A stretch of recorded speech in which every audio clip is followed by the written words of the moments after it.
I've seen a lot of posts lately about people cutting off their best friend, their work bestie, people they've known for years. They're made of honor. And not because something terrible happened, not because of betrayal or harm, but because they have different political beliefs. People asking whether they should skip Thanksgiving because their sister might be there and she doesn't align. Adult children quietly distancing themselves from parents and siblings drifting apart. Old friends turning into strangers. All of our opinions. And before we go on, I want to remind you that we don't talk politics on this channel and no sides are taken nor discussed. I think all sides have issues right now. People, they talk about cutting off bad values, about protecting their peace, about creating boundaries. And sometimes those things are real and necessary if there's like abuse or like super toxic personalities involved. But a lot of the time, what I'm actually seeing is people slowly disappearing from each other's lives. Social circles are shrinking. Friend groups are getting smaller and smaller until you're left with one person you met online or at a niche event, and you only talk to them because they believe what you believe. And that's it. We've devolved into an online block and mute culture. Unfollow, unfriend, remove, curate. We started treating disagreement like a moral failure.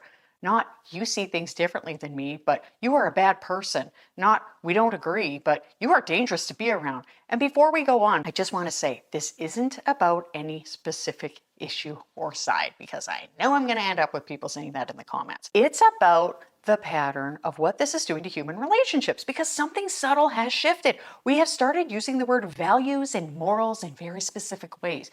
People say things like, I can't be friends with somebody who has those values, or I don't associate with people who believe that. But we rarely stop to ask what we actually mean by values. Are we talking about kindness? Honesty, how someone treats people in their life, how they've always treated you, how they've always been there for you?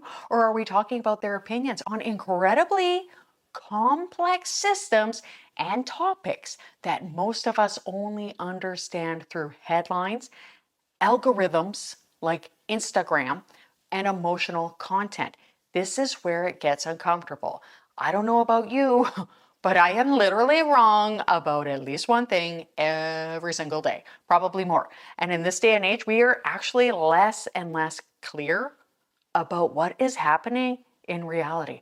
We're only shown a tiny bit. Yes, don't tell my husband I ever said that I was wrong. That's just gonna throw off his entire world universe. We're all operating on incomplete information from sources designed to keep us activated, to give us just little snippets of certain bits of information to fit certain narratives. And yes, somehow we become more confident than ever that we have the full picture. So disagreement no longer feels like difference, it feels like danger. And what's strange is this all feels very normal now. No one is shocked by it anymore. We just accept that friendships end over beliefs. Families fracture over worldviews. Relationships can collapse over opinions. Like, this is just how things work now. And it is freaking crazy. And it is making me mad. And it just makes me so sad. But if you zoom out for a second, it raises a much bigger question. And I think part of why I wanted to make this video is because I miss people. I miss community.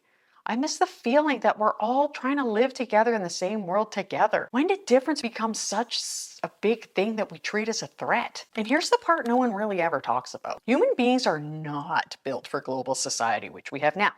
We're built for small groups, like 30 people, not 8 billion. Is the world really 8 billion people now? I remember when it was 6. Doesn't seem like a big jump, but then when you think of the word billion, it does. And definitely not for the comments section, which honestly might be the most intense social experiment humanity has ever run. And I bet there are people studying that. Historically, you lived in a tribe of maybe a few dozen people. You knew everyone, you depended on them for survival. You knew their kids, their dogs, their weird habits. You didn't know their political hot takes. And if you did, you ignored them or were like, oh, there's Joe again. Belonging was not emotional, it was biological. So your brain learned something very simple. Belonging equals safety and exile equals danger. So are we starting to see some connections here? And this is a great system for surviving the wilderness and a terrible system for surviving Twitter/X, which means when someone in your group disagrees with you, your nervous system does not interpret that as interesting difference. It interprets it as something is wrong and this person might not be safe, even if the actual threat is just a different opinion about something you read online. This literally happens, and we like to think we're logical. that we weigh ideas rationally. But most of the time, our brains are just running ancient survival software in a modern environment it was never designed for. It's like trying to run a caveman brain on high-speed internet. Your nervous system does not actually care about the truth. It cares about belonging because it wants you to survive. So disagreement feels threatening and certainty feels comforting. Now add modern technology to that. For the first time in human history, we can build entire social worlds without ever having to interact with people who disagree with us. The Instagrams and all of them learn what makes you feel validated, what makes you feel right, what makes you feel angry, and it keeps you scrolling, which for most of us is apparently mild outrage and a sense of moral superiority. Okay, maybe not for you, but for a lot. And then they give you more of it, not because it's good for you, they don't care about you, but because it keeps you engaged and looking at more ads and maybe even enraged. But slowly, without really noticing your reality, it just narrows. You stop seeing full people and you just start seeing avatars, labels, caricatures. Basically, everybody just becomes a profile picture and a hot take. Now, I used to be a 911 dispatcher before I was an ER nurse, and during police pursuits or serious emergencies, we were trained to watch for something called tunnel vision. So when somebody perceived a threat, their field of awareness literally shrinks like a tunnel.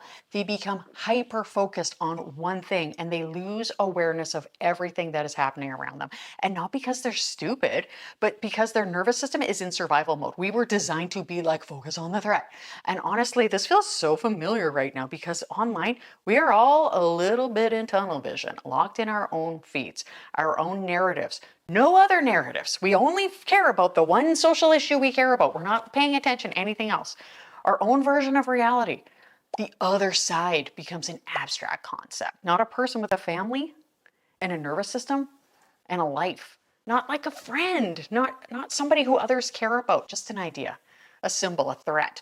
We don't meet people anymore, we meet opinions, and we don't argue with humans, we argue with screenshots, and sometimes screenshots of screenshots of screenshots. And half of the time, we're not even arguing with the person, we're arguing with the worst version of them, keyboard warriors that the internet could possibly construct, usually taken out of context at 11:47 p.m. by someone who is also very tired. And over time, the distance grows, the empathy shrinks, and the certainty hardens. And yes, I am saying all of this as somebody who has fallen into this trap too. I have spent 30 minutes crafting the perfect response to some random comment from a literal stranger I know nothing about. I'm ashamed to say, and I know I'm not alone. And this is the part that makes me sad, not because people are angry, but because people are lonely. And we've never had more ways to connect, and we've never been more isolated. Did you know that loneliness is now considered a public health issue? Not just emotionally, but medically? Chronic loneliness has been linked to higher rates of depression, anxiety, heart disease, and even early death. So we say we're protecting our peace, but our communities are dissolving. Fewer people belong to clubs, churches, or social groups than ever before. Participation in real-world community has been declining for decades, and it dropped so sharply after COVID. And it's like nobody's scrambling to get people back together. We say we're setting boundaries, but our worlds are getting smaller. And studies show the average person now has fewer close friends than at any point in modern history. A growing number of adults say they have no one they feel truly close to outside of their household. We feel righteous, but we also are tired, we're anxious, we're on edge, we don't trust each other, we don't listen anymore. We don't know how to disagree without becoming personal.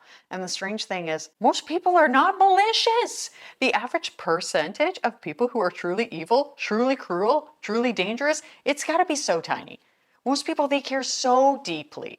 And caring deeply, it just often looks like certainty. People don't hold strong opinions because they want to destroy the world. They hold them because they want to protect something they value. Family, safety, freedom, belonging.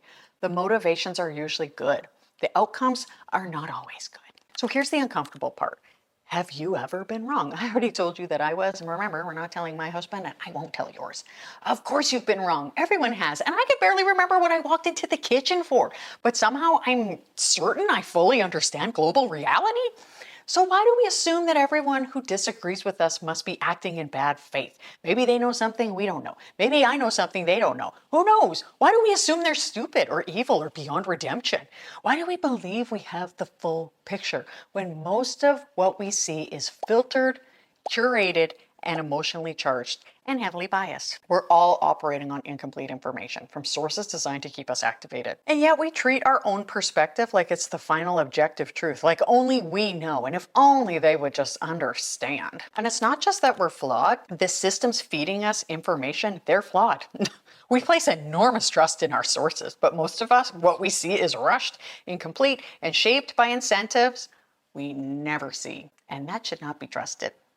Optimize for attention, for emotion, for reaction. We assume we're getting the full story, but most of the time, we're getting a slice of reality, framed in the most emotionally compelling way possible. So we're not just operating on incomplete information, we're operating inside an environment that quietly rewards outrage, certainty, and moral clarity. And we are basically removing actual humans from our lives because of this.